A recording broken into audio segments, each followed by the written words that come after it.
দুই দিনেরই দুনিয়া ছেড়ে যাব চলে একদিন বিছানা হবে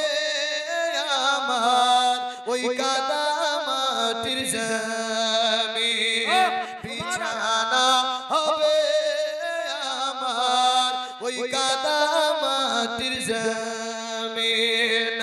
দুনিয়াটা ভাবো এটা কঠিন এক পরীক্ষা লয় দুনিয়াটা ভাবো এটা কঠিন এক পরীক্ষা লয় এই ইমতিহান হলে কামিয়াব পরকাল হবে জয় ছেড়ে যা আছে সুবহানাল্লাহ সব দিয়ে দিয়েছে আল্লাহ কবুল করুক জোরে বলুন আমিন ব্রাদার আপনাদের কাছে 5000 10000 চাইনি তবে মহব্বত চেয়েছে 500 100 1000 যদি মহব্বত হয় তো চটচট করে নিয়ে আসেন আরো একজন দিয়েছে 200 আলহামদুলিল্লাহ গত রাত্রিতে শামসিতে মসজিদের কারেন্টের যত ওয়ারিং খরচা যত ওয়ারিং খরচা 16000 লাগবে 18000 লাগবে মুল সাহেব বলছে আমি দিয়ে দিলাম দান কালকে এক্সেস এত দান দিয়েছে বলছে মুল সাহেব আর লাগবে না হয়ে গেছে কুমো দিয়েছে বলছে আর লাগবে না মানুষ এত দিয়েছে এত দান করে ওইদিকে মানুষ সত্যি আপনি বিশ্বাস করেন আমাদের দিনাজপুরে ধন আছে কিন্তু মনটা একটু কম আছে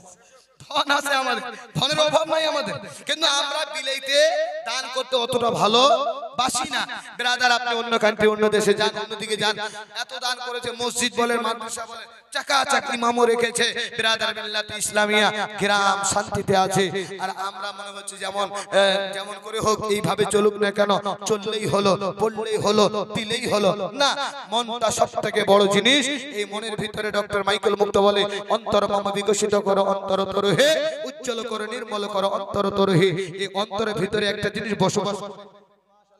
আরো একজন দিয়েছে 200 টাকা এই দানকে তুমি কবুল করো আমিন সুম্মা আমিন এই ভিতরে একটা জিনিস বসবাস করে যেটাকে আরবিতে বলা হয় কলব বাংলাতে বলা হয় মন হিন্দিতে বলা হয় দিল কলব মন দিলটা এটা যদি পরিষ্কার থাকে তো অল বডি পরিষ্কার থাকবে জোরে বলুন সুবহানাল্লাহ ধনী হলেই যে দান করবেন তা না একটা এমন ধনী আছে তার পাশে গরিব বসে আছে ওই ধনী ব্যক্তি দিচ্ছে 300 টাকা গরিব ব্যক্তি দিচ্ছে 1000 টাকা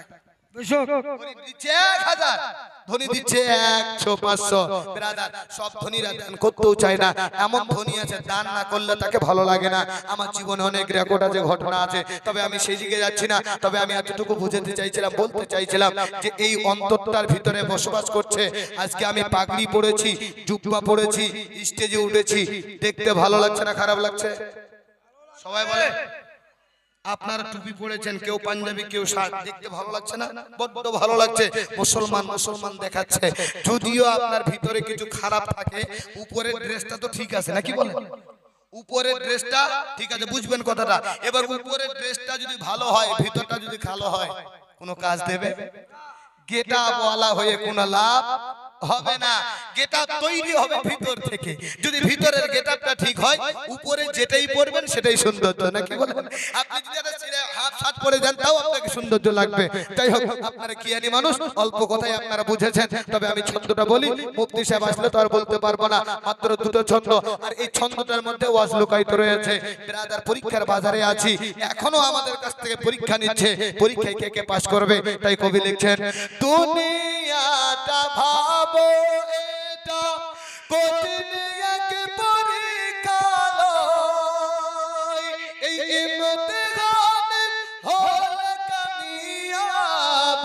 পরকাল হবে জয় অবহেলায় যদি দিন যায় অবহেলায় যদি দিন যায় পরকালে হবে কঠিন বিছানা হবে আমার ওই কাদা মাটির জমিন বিছানা হবে আমার ওই কাদা মাটির জমিন